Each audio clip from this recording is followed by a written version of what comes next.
వేయించి పక్కన పెట్టుకున్న ఆవాలు, మెంతులు, జీలకర్రని మిక్సీ చేసుకుందాం. ఇప్పుడు చేసుకొని ముక్కలకు పట్టించుకోవాలి.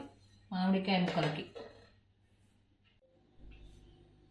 4 మామిడికాయ ముక్కలు తీసుకొని కట్ చేసి మంచిగా ఫ్రెష్గా చేసుకున్న తర్వాత జీలకర్ర, ఆవాల, మెంతుల పొడి కలిపి పెట్టిన కారం, ఉప్పు, మామిడికాయ ముక్కలకు కలపడానికి నూనె వేడి చేస్తున్నా. ఇప్పుడు నూనె బాగా వేడెక్కింది.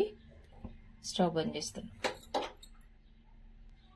ఇప్పుడు ఈ నూనెని తీసి చల్లారబెట్టుకోవాలి. చల్లారినాక ఎల్లిపాయలు, జీలకర్ర వేసి మామిడికాయ ముక్కలకి మంచిగా కలుపుకోవాలి. నూనె కొంచెం చల్లారింది. ఒకసారి చెక్ చేసుకుందాం. ఇందులో జీలకర్ర వేసుకొని జీలకర్ర పోస్తున్నా. ఇప్పుడు ఇందులోకి వేడెక్కిన నూనెలోకి ఎల్లిపాయలు కూడా వేస్తున్నా.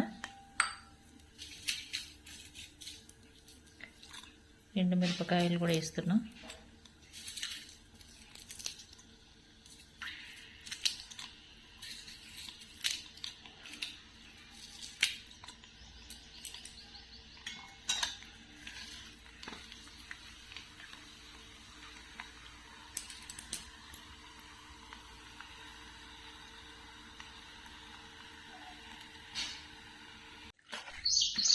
నూనె చల్లార్చిన తర్వాత మామిడికాయ ముక్కలకు కలిపినాక ఇట్లా ఉంది మామిడికాయ చట్నీ, మామిడికాయ పచ్చడి.